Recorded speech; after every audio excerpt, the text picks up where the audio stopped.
exception in Park City. In Virginia, its Lieutenant Governor, African-American Winsome Earl Sears, has appointed a new Director of Community Engagement. Reverend Joe Ellison will now serve in the role. The Lieutenant Governor says Ellison will help assist with housing, HBCUs, education, and much more. Ellison has a long resume that includes serving as the first state director for African-American engagement by the RNC. And that's the latest. I'm Mike Moore from your 24/7 news source, the Black Information Network and BINnews.com. An accident that has been working on the 134 westbound in Toluca Lake just before Lancashire. Traffic's heavy from Hollywood Way out to Woodman, and the 101 South is slow coming away from Tampa Avenue over to the 170. 405 South jams up from Sherman Way to Sunset. We had a stalled vehicle 10 west at Overland. Traffic's heavy still coming away from Western. Fall into autumn hiring with Indeed. Their all-in-one solution makes it easy to attract, interview, and hire candidates. Sponsor a job and immediately get a short list of quality candidates whose resumes on Indeed match your job description. Visit Indeed.com/credit. This is the KBLA Sports Minute with Ray Richardson. The Dodgers put up 13 runs in San Diego on Monday. Mookie Betts hit a grand slam. He now has 31 homers this season. The Dodgers take 3 or 4 from the Padres to move to 19 games over 500. Former Lakers star Derek Fisher is the new boys basketball coach at Crespi High School in Encino. He coached the New York Knicks for 2 years and the LA Sparks for 3. Dorsey High School's football team will play King Drew at the Coliseum in a city section matchup on October 27th. Rams coach Sean McVay said wide receiver Cooper Kupp will miss the first 2 preseason games. Kupp is recovering from a hamstring injury. The Chargers are expecting their defense to be one of the best in the NFL this season with the addition of former UCLA linebacker Eric Kendrick. Kendrick was an 8-year standout with Minnesota. No debates, no speculation, just the info you need. That's your KBLA Sports Minute. I'm Ray Richardson. More news, opinions, and conversation when we come forward on KBLA Talk 1580. KBLA Talk 1580 is dedicated to empowering our communities by providing progressive talk radio for our audience. We strive to be an intersectional voice for the voiceless. As a Black-owned and operated station, we are committed to highlighting diverse perspectives and creating safe spaces for meaningful dialogue. We believe that everyone has something unique to bring to these political, economic, social, and cultural conversations, and we don't shy away from the hard conversations about current events. We endeavor to be a beacon of hope and understanding, while boldly challenging listeners to think more deeply about difficult topics that impact us all. With this in mind, our mission statement at KBLA Talk 1580 is simple: to create an inclusive platform that promotes civil discourse through honest dialogue and encourages personal growth among our listeners, so they can become the active agents of change. Our vision is to establish ourselves as the premier radio network with relevant programming across the beloved community, connecting people through shared experiences and collective power for lasting impact beyond these challenging times.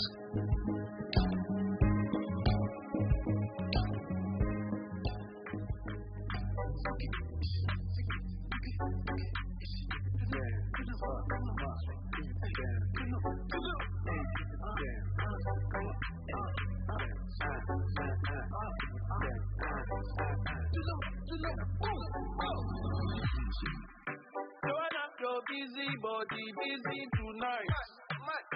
Joanna, making all the dummy tonight. Joanna, your busy body giving me life. Oh. I'm Tavis, Smiley. I'm glad to have you with us today. In this hour, 2 conversations. On the B side of this hour, we'll be joined by Kevin Ross, emerging Billboard-charting R&B sensation, has a new track out with Eric Bellinger called Ready For It. We'll play some of that for you if you're ready for it. On the B side, the back side of this hour. But we commenced this hour in conversation with Stephen Adams, award-winning producer who has been instrumental in creating a vital connection between the African continent and the Americas through his groundbreaking work, from representing breakthrough African filmmakers to facilitating historic partnerships. Stephen's impact spans generations and spans continents, with a career that's left an indelible mark on both sides of the camera. He joins us now for a conversation and hopefully some insights on bridging cultures through film and driving representation and diversity within the global entertainment landscape. I am delighted to welcome Stephen Adams to this program. Stephen, how are you, sir? I am very well this morning. How are you? I'm doing well. Good to have you on the program. Thank you for your time. Let me start with this. It's the obvious place to start, it seems to me at least. This strike. I'm sitting in Los Angeles right now. This strike continues. For a while, there were no conversations at all. Now we know that talks have been scheduled to resume again. So they're going back to the table once more. But what say you, as one who obviously is a part of this business, as an award-winning producer? Hollywood is sort of shut down right now. What's your take on this moment of drama that we are enduring? Well, I feel like this is a necessary moment. It's a necessary adjustment to the economics of our business, and the economics of this business seem to be a microcosm for what's going on in the whole country, which is that you've got this sort of wealth push into very, very few hands. And people are starting to fight back for their rights. You see this, hotel workers are on strike, VFX workers are joining IATSE. I mean, there's a big movement for people to take what is rightfully theirs. We're not asking people to give them more than they deserve, just what is fair and what is right. And I think that's a very good and very healthy thing. Yep. Are there things in this particular moment, or put it another way, this peculiar moment that you think is the genesis or the force behind why we're seeing these strikes right about now? Well, I think people are, fed up with being, essentially colonized, for the benefit of a handful of people. So, I mean, that's happening to artists, that's happening to workers, that's happening to people everywhere. And I think people are waking up and recognizing that with that kind of unity, there's also power. That you can't make a small number of people wealthy without some collaboration. And if people start to look at one another and, again, see their own value and their value in numbers, they can get something equitable out of this. Again, as I'm saying, people are not asking for everything. I look at the strike, the percentage of what's being asked for is really very, very small when compared to the profits that we're talking about. Yeah. So how do you read then? Just a couple more questions on this. We'll move on to some other issues. How do you read then, given what you just said, the recalcitrance? I think I can put it that way. The recalcitrance of those who are the big bosses, the owners, the studios. In fairness to them, I think there is something that maybe we should take a look at, which is that all of us rushed into this, new world of streaming, and maybe we weren't looking at what that business model was. It's a tech model. It's different. It was we already have a complete buyout, so that these companies have libraries and they have full ownership of what's there. But they're because it's not commercial. There's even if you have millions and millions of viewers, it doesn't change the profit. So without that old school commercial model, it is hard to talk about what's really actually being made. So I think there is something on the other side which is not entirely disingenuous. I think they are struggling, and we have to look at that too. I appreciate that. This strike, of course, continues, and we don't know how long this is going to go, but nobody expected that we were going to be in it for just a few days. Everybody expected this was going to happen for the long haul, and we shall see. But I wanted to just get your temperature on that, take your temperature, given that you have long been a part of this industry and a part of this business, and I thank you for indulging me in that regard. Now I want to talk specifically about your work, specifically as it relates to bridging the African continent and the Americas through film. I'm curious as to how you got in this particular lane. Every producer who I've ever met or known or interviewed, and I've talked to so many over the course of my career, obviously, everybody has a different sort of lane they run in. They see the world through a different prism, and however they see the world through that prism, it informs and empowers the kind of work they want to do as a producer. So tell me about the way Stephen Adams sees the world and how that view has impacted the kind of work he's done bridging these continents. That is a fantastic question. I love it. I've always wanted to have, and I've always pushed myself to have a very international career. I felt like, as much as people may poo-poo this, we're shaping culture, we're shaping hearts, we're shaping mind, we're shaping policies, we're shaping the way the world sees people. And I've been in this business since the 90s, and I was, very disheartened to see, what most of the imagery that surrounded black people was, because it was not coming from us, or that which was coming from us was approved with, a certain tendency to focus on dysfunction or negativity or stereotypes. And there were great, incredible stories that, for the past few thousand years that we've just been sitting on. Even in the Americas, there are incredible stories of triumph and success and creativity. I mean, the things that the amount of creativity from Black Americans alone is something that is just a wellspring that literally is created this culture on every level. So it's been one of those things where I've been working. I worked in France. I've represented companies around the world for many years.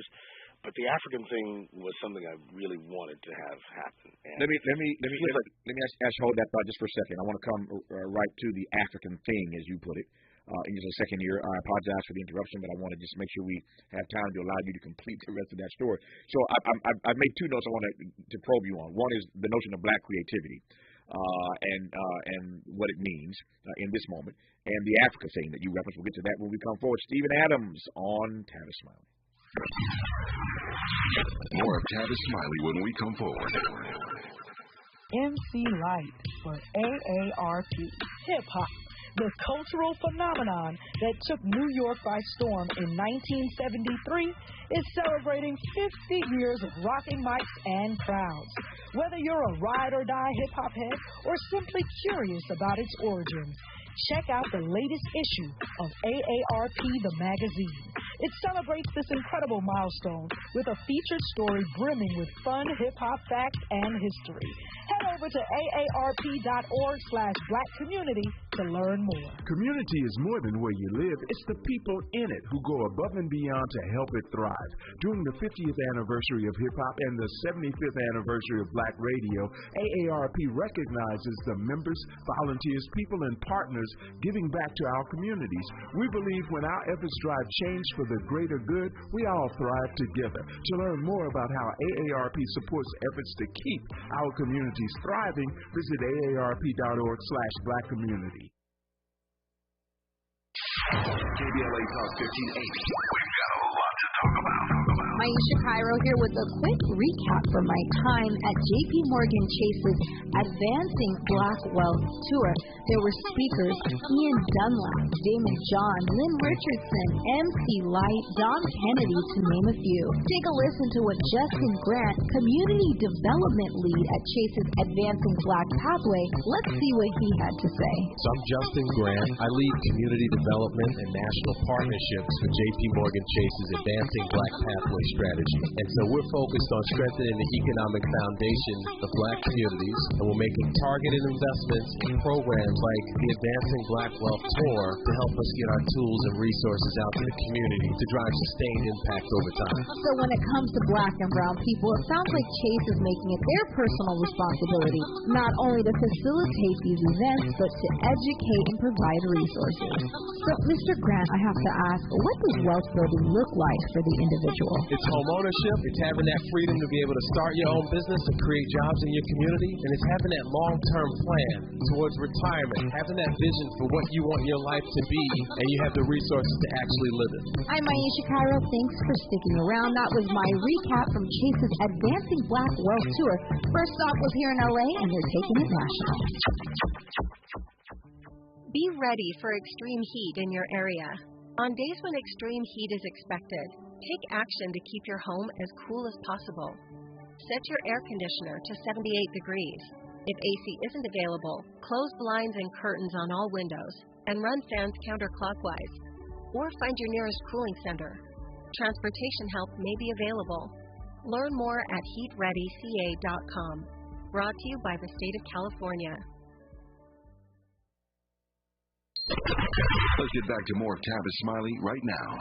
Let's get back to more of Stephen Adams, award-winning producer on the Netflix original adaptation of Roger Guinevere Smith's solo performance piece, Rodney King, and the Peabody award-winning Huey P. Newton story for Stars, both directed by Academy Award winner Spike Lee, of course.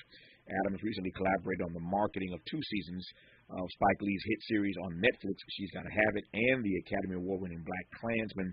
Just some of the credits of Steven Adams to give you a sense of why we're talking to this award-winning producer about his work to bridge the gap between the African continent and the Americas through film.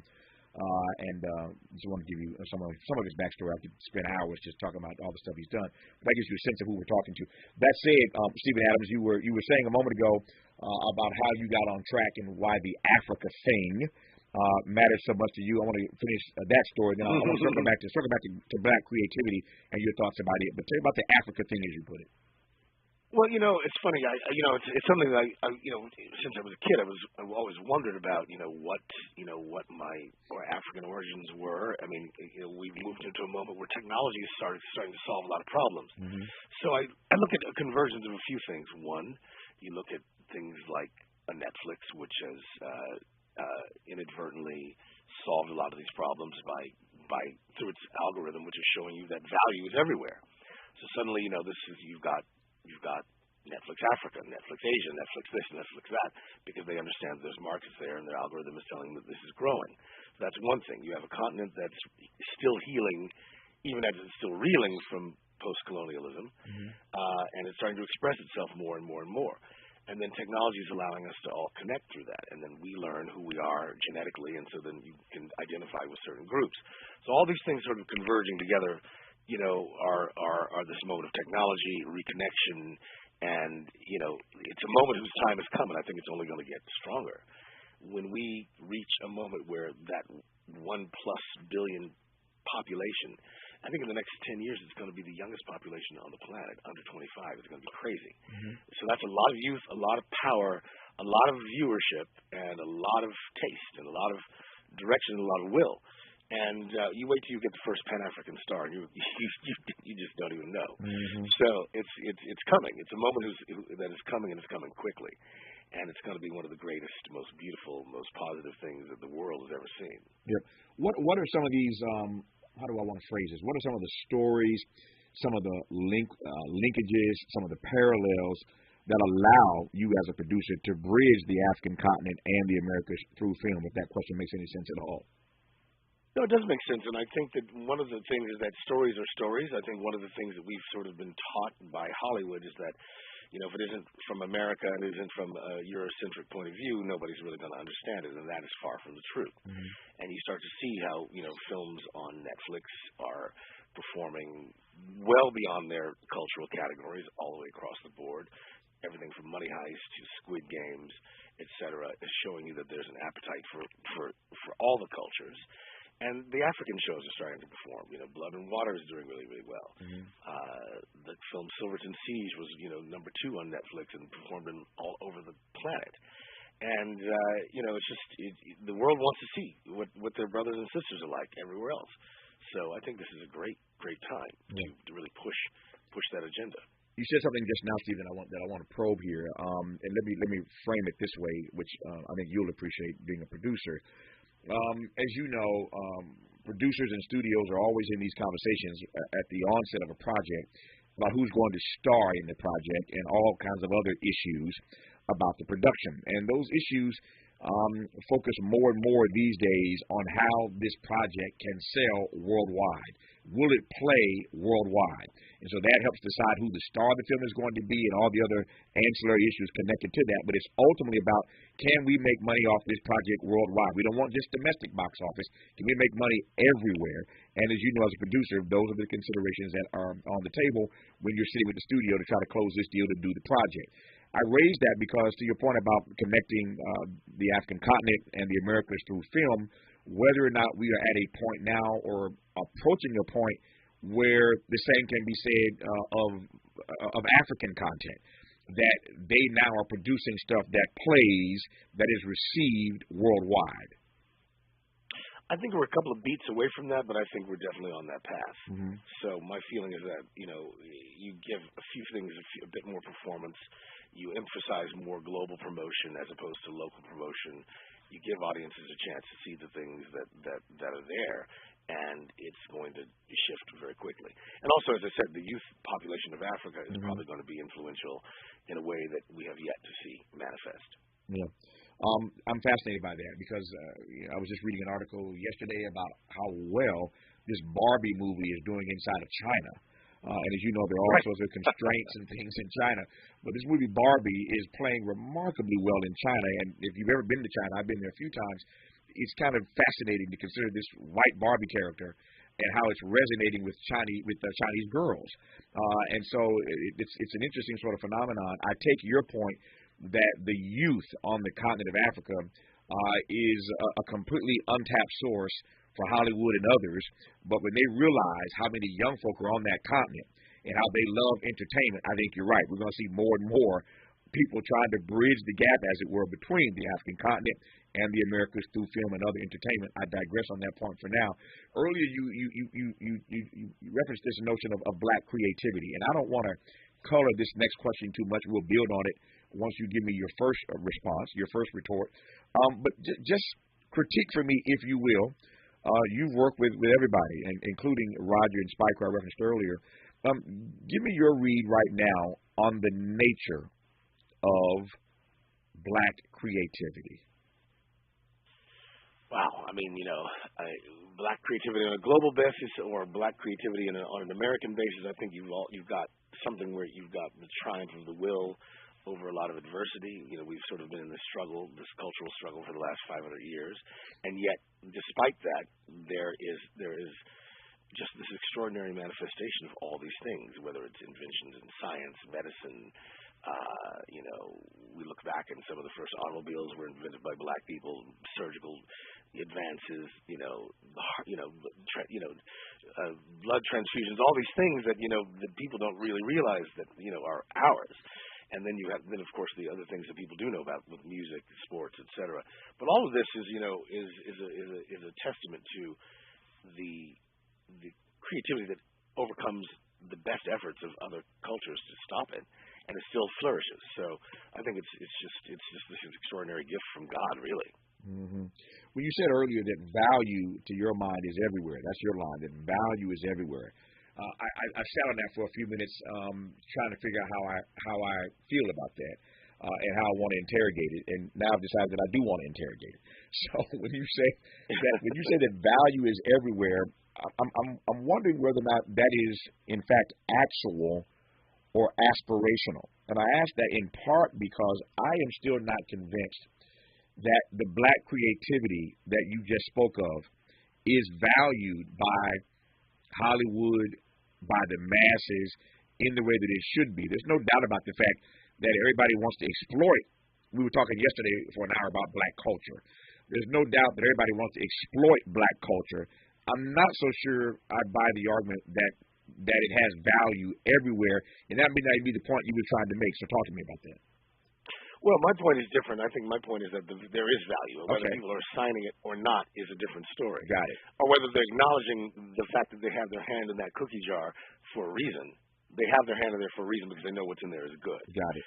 So, they may be advertising it as something else, but there's a reason why.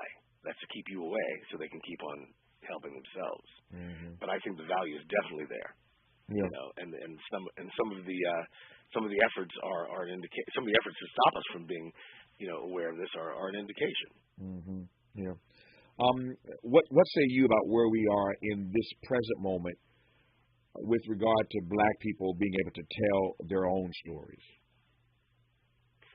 Well, I think we're getting more and more self-determination in general. I think Hollywood was always a very hierarchical, very closed system, and I think technology, again, is solving that problem. I mean, these days, honestly, I tell people if you can't make a film, it's because you don't want to. You can make a film on your phone. It doesn't. I've seen virtuosity with a phone on the screen. It means you have to push yourself even further to distinguish yourself from all the things that are being made on a daily basis. But I definitely think that it's never been easier. And I think the main thing is that we have to shift the mindset. We have to move away from thinking that anybody else needs to allow us to do anything. Mm-hmm. It's up to us. Yeah. I'm curious as to how you think the power. I want to get back to this notion of storytelling. Talk to me, that is, about the ways in which you see the power of storytelling serving as a bridge between cultures around the globe. You know, I just got back from Durban, the Durban Film Mart. I'm on the advisory board there, and I listened to pitches for 5 days from people, and I mean, the stories were unbelievably amazing because they were coming from places that I couldn't anticipate because they were rooted in other cultures and things that I don't know about, but they were telling stories that moved me. I was like, this is so exciting, and some of them did involve engagement with America, others didn't. But it didn't matter. They were just telling amazing stories, and I think that there's just this next generation of creatives that are ready to express themselves, and if a fraction of the films that I heard got made, some of them have the potential to perform, I think, globally. So I'm really excited about what that was like. Just an incredibly uplifting week of interaction with some super strong creatives who were just ready to take it on. Yeah. Speaking of the power of storytelling, it seems to me that one of the ways that you bridge this gap between the African continent and the Americas through film, is that film can, how about I put it, challenge and break down stereotypes about different cultures, hopefully fostering a better understanding among global audiences. I assume you agree with that assessment that, again, this collaboration can break stereotypes. Absolutely can. And like I was saying, the stories that I was hearing were sophisticated, they were surprising, they were fresh and modern, and based in things that the average person outside of that continent would not know, but really surprising and amazing. And some were like urban thrillers and taking place in these really sophisticated circumstances. Others were a combination of rural and urban, and some were collisions of cultures between America or Africa and her diaspora. So there's a lot of things, a lot of different aspects to all this. Yeah. And what impact on audiences do you think this kind of cultural exchange, if you will, ultimately has? I think it's going to be amazing. I think there's, first of all, you've got people who are finally defining themselves. I mean, let's be honest. The West has defined Africa for itself for a long time, for many reasons, and we know what those are. But when people start defining themselves, then you're going to really be amazed and surprised and entertained. Yeah. Is the industry going to allow, and I'm pausing and slowing down on that word allow, maybe accept is a better word, the African continent to in fact define itself? I don't think they have a choice. Yeah. I think that the numbers will force the determination, and frankly, I would feel sorry for them if they try to stop it. Mm-hmm. And at the end of the day, they're going to impact their own bottom line by resisting what will only be a very lucrative and positive and robust market. Yeah. Finally, I assume, given what you just said about being in Durban, that you see a plethora of emerging voices and emerging talents that the rest of us have yet to discover.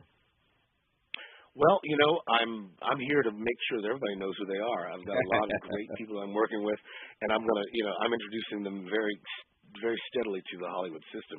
Obviously the strike has made that a little bit more difficult, but when that's over, they're going to be welcome to a very interesting opportunity to collaborate with some of the greatest people that I've ever met. Yeah.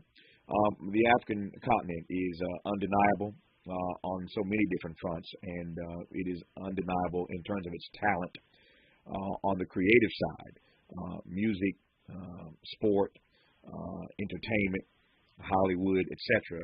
And Stephen Adams has done some pretty good work at bridging the African continent and the Americas through film, driving representation and diversity, hopefully in the global entertainment landscape, and I've enjoyed the opportunity to talk to Stephen about his work. Stephen, good to have you on. All the best to you, sir. Tavis, I appreciate you and have enjoyed the conversation. Thank you for your time. All the best to you. When we come forward in our remaining half hour, a conversation with emerging Billboard-charting R&B sensation Kevin Ross, who joins us live in studio. You're listening to Tavis Smiley. You're listening to Tavis Smiley. Ranked number 45 on the Heavy 100 list of the 100 most important radio talk show hosts in America. I'm Kareem Abdul-Jabbar. I learned about atrial fibrillation the hard way. My symptoms would come and go. Shortness of breath, fatigue. I kept going. Then I got so lightheaded, I couldn't. My doctor said I have AFib, so I'm about 5 times more likely to have a stroke. Other symptoms, irregular heartbeat, heart racing, chest pain can come and go, but the risk of stroke stays.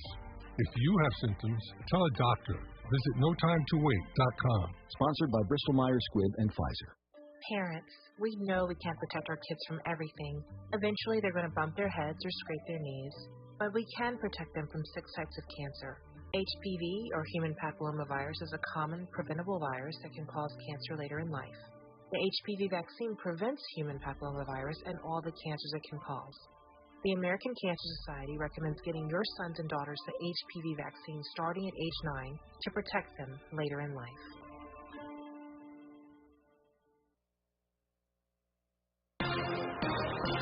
I'm Mike Moore. Here's the latest from the Black Information Network. Security is tightening around the federal judge assigned to former President Trump's election case. CNN reporting there's been an increase of security detail around the U.S. District Judge Tanya Chutkan at the federal courthouse in Washington, D.C., where the case will be tried. Chutkan, an African-American, was randomly assigned to Trump's case after he was indicted last week for his alleged efforts to stay in power following his loss in the 2020 election. Crews are working to restore power across some areas of the eastern U.S. after severe storms battered the region Monday. At least 2 people were killed and more than 1 million people lost power at the height of the outages. Tornado watches and warnings stretched across 10 states from Tennessee to New York. And that's the latest. I'm Mike Moore from your 24/7 news source, the Black Information Network and BINnews.com. Several wreck working now in Van Nuys. A minor tie-up on the 405 South at Victory Boulevard. That's where the slowdown begins, and it's pretty busy on that drive through Sepulveda Pass down to Sunset Boulevard. Heavy on the 101 southbound still, coming away from Tampa Avenue to the 405. And flowing into downtown on the 101 South Hollywood Boulevard to the 4 level. Fall into autumn hiring with Indeed. Their all-in-one solution makes it easy to attract, interview, and hire candidates. Sponsor a job and immediately get a short list of quality candidates whose resumes on Indeed match your job description. Visit Indeed.com/credit. Calling all night owls, Buffalo Wild Wings is open late. Fill up on some tasty apps with an ice cold tall beer starting at $4. Late night food and drinks start at $4 from 10 till close at B-Dubs. Limited time at participating locations. Offered days and times may vary. Drink responsibly. Void where prohibited. Tax and fees extra. This is the KBLA Sports Minute with Ray Richardson. The Dodgers put up 13 runs in San Diego on Monday. Mookie Betts hit a grand slam. He now has 31 homers this season. The Dodgers take 3 or 4 from the Padres to move to 19 games over 500. Former Lakers star Derek Fisher is the new boys basketball coach at Crespi High School in Encino. He coached the New York Knicks for 2 years and the LA Sparks for 3. Dorsey High School's football team will play King Drew at the Coliseum in a city section matchup on October 27th. Rams coach Sean McVay said wide receiver Cooper Kupp will miss the first 2 preseason games. Kupp is recovering from a hamstring injury. The Chargers are expecting their defense to be one of the best in the NFL this season with the addition of former UCLA linebacker Eric Kendrick. Kendrick was an 8-year standout with Minnesota. No debates, no speculation, just the info you need. That's your KBLA Sports Minute. I'm Ray Richardson. More news, opinions, and conversation when we come forward on KBLA Talk 1580.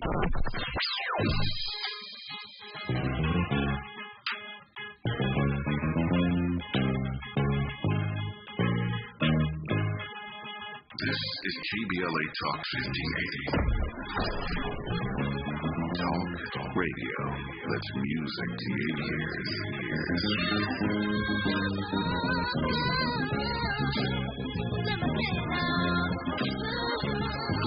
We're unapologetically progressive. KBLA Talk 1580. We've got a lot to talk about. I'm Reverend Gerald, the life coach.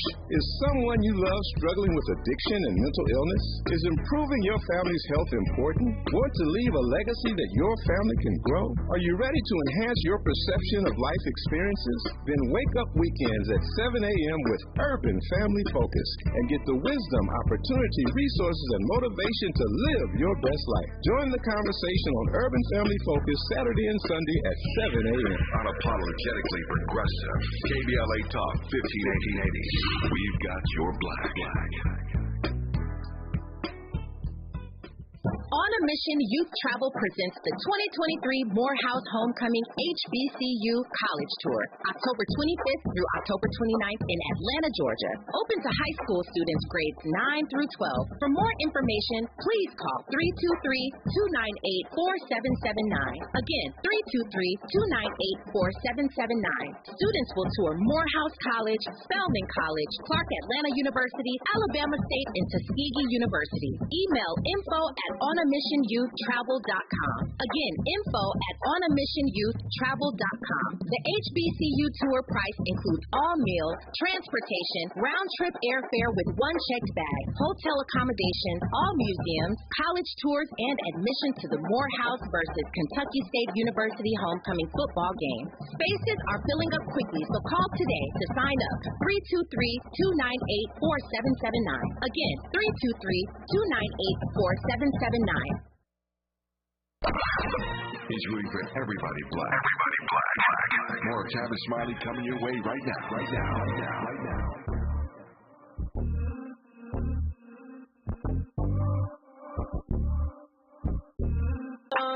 Nobody calls for now. I'm ready for you. Ready for you. I'm ready for you. Ready for you. You think about me, kissing you. How you got me tripping, I'm tripping, I never do. I'm ready for you. Ready for you. I'm ready for it. Took me a while just to get it. Swore that my love was off. The sultry sounds, the smooth and sultry sounds of Kevin Ross on Tavis Smiley. Kevin joins us in the studio now. I'm pleased to be joined by this Billboard-charting R&B powerhouse for a conversation about his musical artistry, and we'll talk about his collaboration with the acclaimed Eric Bellinger in the new single you're listening to right now. Ready for it? Let it ride, Miles. Let it ride. Ready for you.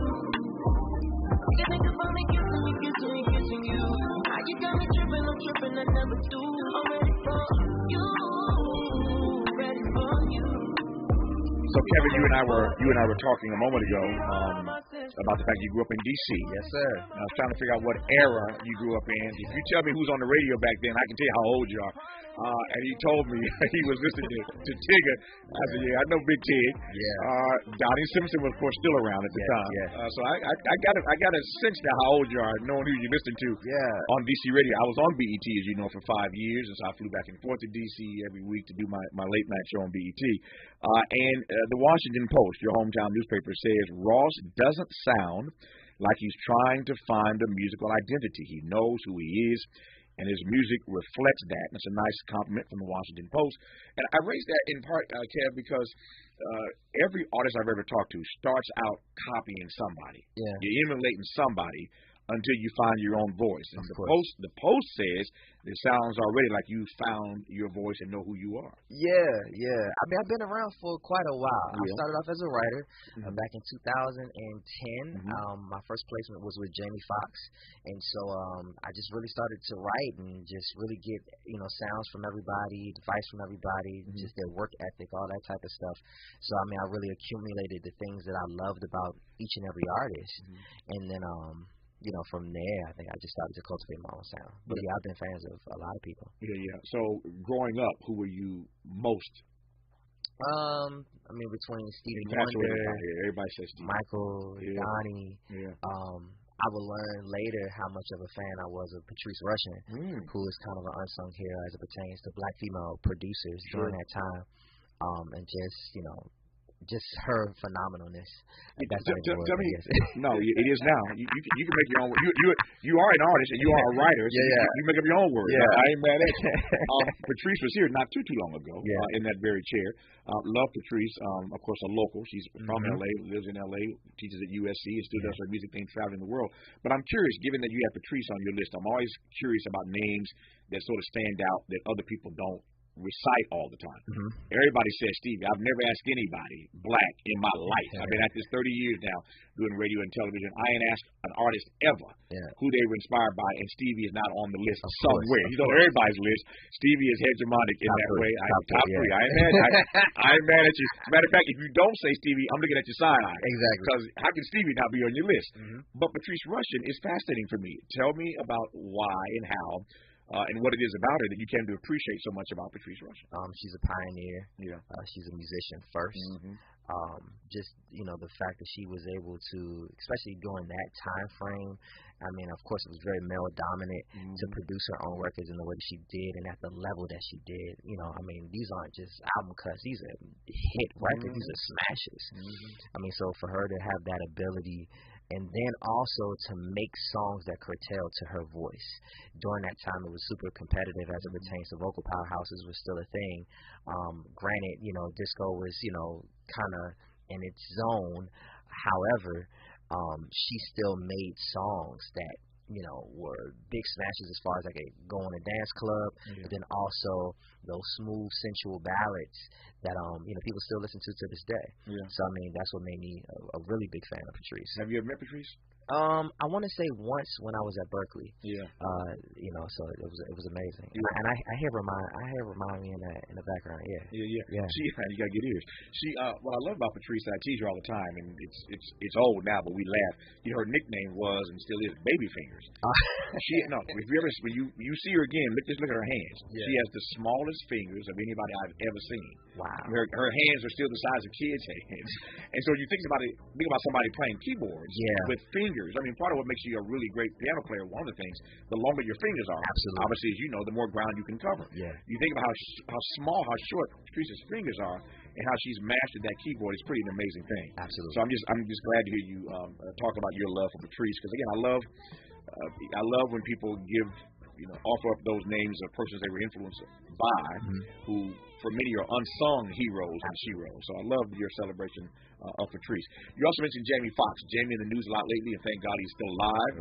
Many of us were scared of what would become of one Jamie Foxx, and so he's been out publicly of late expressing himself, and so we know he's okay and going to be okay. Absolutely. But take me back to that first opportunity to collaborate, if you will, with Jamie Foxx. Oh man, what that was like. It was so crazy. So he flew me out to LA to his house, and of course I had Cheesecake Factory, but I never had anyone order the whole menu of Cheesecake Factory. And it was only me, him, and like two producers, and that was it. So I was like, I don't know who eating all this, but I took a lot back to the hotel. Let's just say that.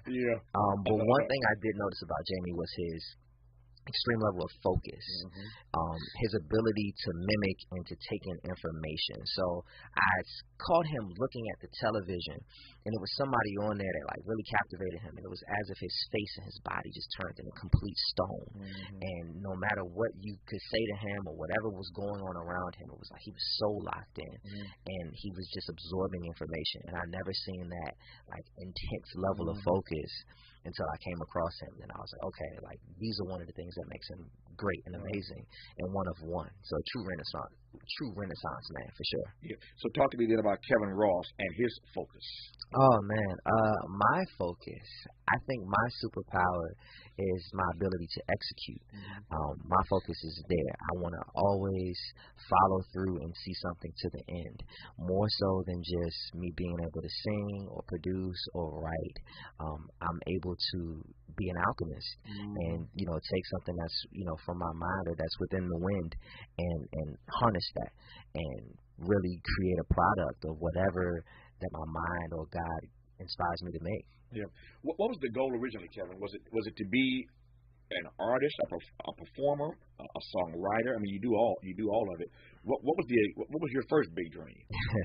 My first big dream was just to be acknowledged and to be appreciated as a singer. So it was very, very surface, very like, surface level dream, no depth to it. And so, I got what I wanted, but God gave me a whole lot more than what I ever expected. So I can't complain at all. You said God gave you more than you expected. I'm one of my favorite lines comes from a movie called Broadcast News. And the line in the movie is, what do you do when your life exceeds your dreams? What do you do when your life exceeds your dreams? Here you come now telling me that God gave you more than you ever expected. Yeah. How are you processing that? I'm still here. I still have breath in my body, so that means my purpose is not finished. And so I'm blessed that every level that I, attain, He gives me a new vision. And so, it's kind of like God gives you kind of a broad sense of what the vision is, and so my job is to zoom in and to really work out the fine details of everything that vision entails, and to really carve out a path. Because sometimes He'll, give me a space that, isn't well treaded, and so I have to really create that path because He understands the gifts that He's given me to say, okay, you're able to endure. You have perseverance. So I'm giving you this task to blaze a trail for yourself. Hence why I didn't even realize this year until this year. I was the first independent R&B artist to have two records in the top 20 on Billboard radio, and so that was a big thing.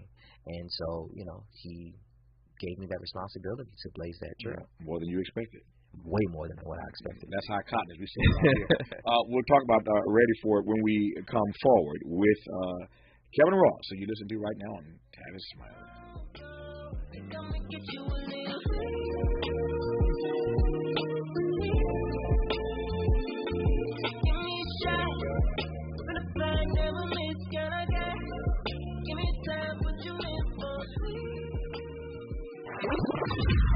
Seeking the truth, speaking the truth. This is the Tavis Smiley Show. What does access mean? Access means owning a home. Access means growing my business. Access means building generational wealth. No matter your goals, U.S. Bank Access Commitment Programs and initiatives provide the tools and resources to help you reach them. Access your financial goals at usbank.com/access. Member FDIC, Equal Housing Lender. Hey, life doesn't stop when cancer starts. After diagnosis, treatment is vital. But for some, just getting there, to appointments, chemo, or radiation, is a major challenge. You can change that. Volunteer to give rides with the American Cancer Society Road to Recovery program. Driving for a few hours of your day can make a life-saving difference for someone with cancer. Visit cancer.org/drive to learn more. For all of us, this generation and the next, there is simply no place in our lives to litter. And yet, it's everywhere we look. And unfortunately, it does belong to all of us. So, let's come together and create a litter-free, clean California, once and for all. Remember to properly dispose of your trash and recycling. Secure truckloads with tarps to keep debris from flying out. Clean out your car when you're at a gas station. Take pride in your community by organizing a cleanup event. Or join a cleanup event near you. Zero litter is the goal. Join us at cleanca.com.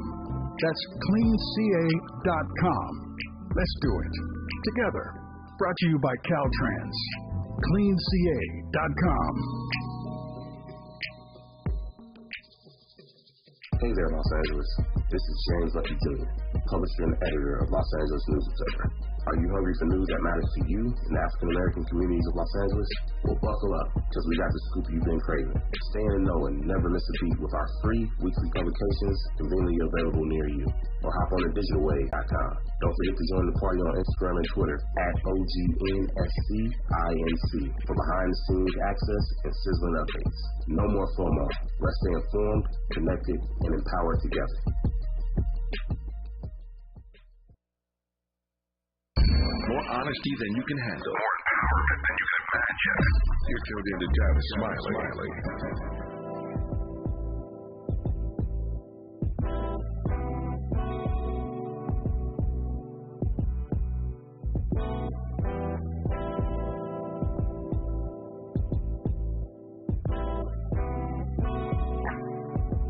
Always got somewhere to go.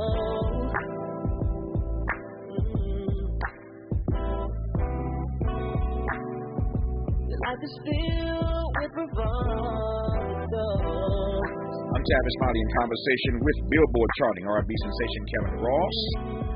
Kevin's got hits, y'all. Kevin got hits.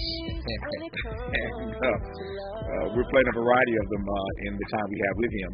We started our conversation playing his new single with Eric Bellinger called Ready For It. Tell me about that track, because it sounds good. Thank you so much, man. Ready For It is really based on clarity. Yeah. I wanted to make a bop for the summer and the fall that wasn't so toxic. You know what I mean? Like I feel like right now R&B, the cool route and the most like profitable route is to be at the gray. You know what I mean? Because that's where we are as a generation. Is that it's not too many people within our age bracket that's finding love, and that's because we have more options than ever. So it's easier to talk about we linking up, but we don't know what we doing. I don't know what we doing, but I like what we doing. It's this and that, and so that works. However, what I'm seeing from our generation is that we're migrating into a space where we want clarity, we want stability. And so I want to start to create records that speak to that, that are not looked at as corny or soft. And so we got a bop that's based on like a man that is clear in his intentions to say, I'm ready for you. I'm ready for it. I'm ready for this relationship. But also expressing to say, look, I've had my fair share of, X, Y, and Z. Right. But at this point in my life, I want stability, and I want somebody to share that with. Yeah. And so we did it in pop form. Yeah. When you were talking, I'm listening to the words that are coming out of your mouth, and in my mind's eye, I'm seeing Babyface. Shout out to Kenny. Does that make sense? Yeah. When you talk about what you're trying to do as an artist right about now, and the kind of stuff you want to put out that isn't as toxic, and the kind of stories you want to tell that also don't sound corny, it was a wonderful description of what you're trying to do. And I'm looking at Kevin Ross, who I see doing that in real time, but I'm thinking of Babyface. Yeah, for sure. Yeah, for sure. I mean, that's one of the first people I worked with back in 2000 and something. I was able to work with him for 2 weeks. Right. And so what do you learn working with Face for 2 weeks? Oh my gosh. I mean from Jamie Foxx you learned focus. Yes. What did you learn from Babyface in 2 weeks? Passion. The love of your craft. I mean, Babyface has won the game like 1,000,000 times over. He doesn't have to write anymore. He doesn't have to do ever again anything. Yeah. But he shows up for work every single day. And we were to go down to Brandon's Way right now. He's in there working. What he working on, I don't know. But he in there working day in and day out. And the same thing for Diane Warren. Yeah. Diane Warren has that same passion. Like working with those two and understanding like the level of passion and love and care that they still have. Like it's like, okay, like this is what makes them different than everybody else. That's how you learn, man. You hang around the greats. That's my story. You hang around the best and you get better at it. Absolutely. Kevin Ross is our guest. More with him when we come forward on Tavis Smiley. Hope, agency, dignity. This is Tavis Smiley. MC Light for AARP Hip Hop. The cultural phenomenon that took New York by storm in 1973 is celebrating 50 years of rocking mics and crowds. Whether you're a ride-or-die hip-hop head or simply curious about its origins, check out the latest issue of AARP, the magazine. It celebrates this incredible milestone with a featured story brimming with fun hip-hop facts and history. Head over to aarp.org/Black Community to learn more. Community is more than where you live. It's the people in it who go above and beyond to help it thrive. During the 50th anniversary of hip-hop and the 75th anniversary of Black radio, AARP recognizes the members, volunteers, people, and partners giving back to our communities. We believe when our efforts drive change for the greater good, we all thrive together. To learn more about how AARP supports efforts to keep our communities thriving, visit aarp.org/Black Community.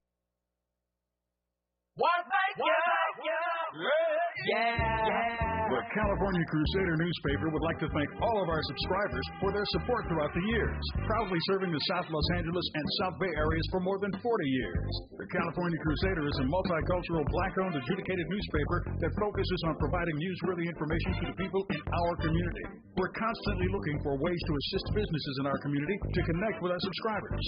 We provide low-cost, effective ways to promote your business with our reasonable and affordable advertising rates. You can participate by suggesting, sharing, and submitting your stories on the California Crusader newspaper Community Share Facebook group page, or visit our website at cal-cruise-news.com. That's calcruisenews.com. Then click on the Submit Now button located on the top right corner of the homepage, or text CCN to 42828. Again, text CCN to 42828. The California Crusader newspaper, working together to build a better community for our future. Subscribe today.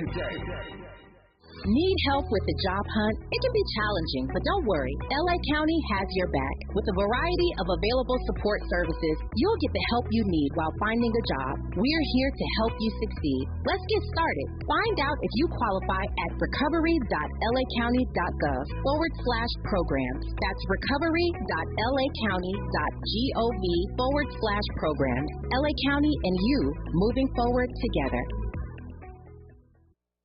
Helping to make you the most knowledgeable person in your circle of friends. This is Tavis Smiley. Our guest is Kevin Ross, Billboard-charting R&B sensation. He and I were having a great conversation off air. I often say on this program, sometimes the best I wouldn't say the best. So there are some pretty good conversations. If I said the best, then it should be on the air. Absolutely. So we'll try to reprise what we were talking about off the air just a moment ago. So I was saying, as you all heard, that when he was talking moments ago, describing what he's trying to do with his music now, I had this image of Babyface pop into my head. And I was saying to him during the break, I said, you know what?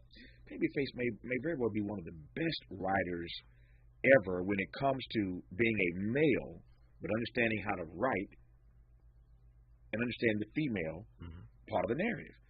And I said, Babyface pretty good. He said, Babyface is great, no question about it. He said, but you can't leave Prince out. I said, of course not.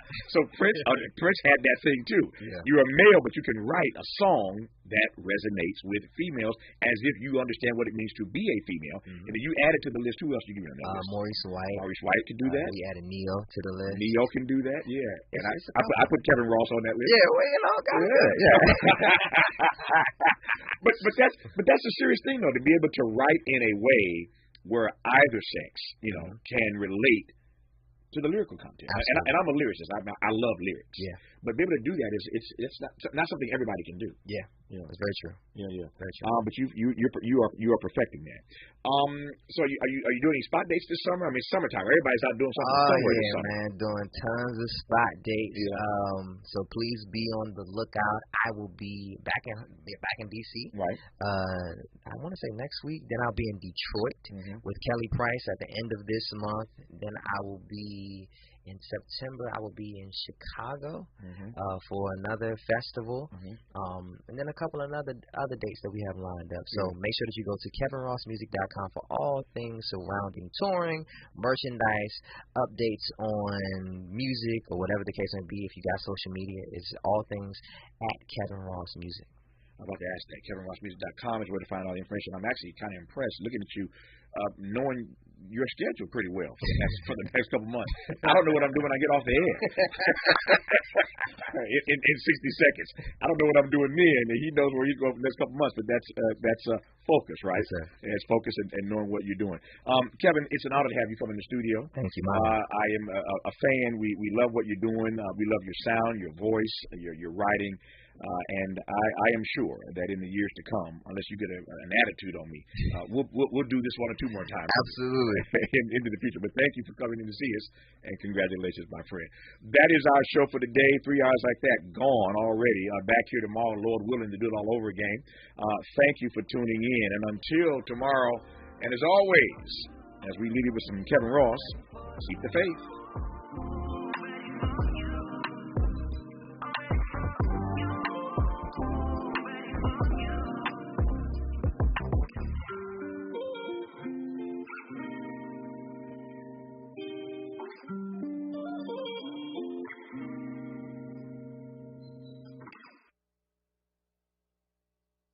KBLA 1580 Santa Monica.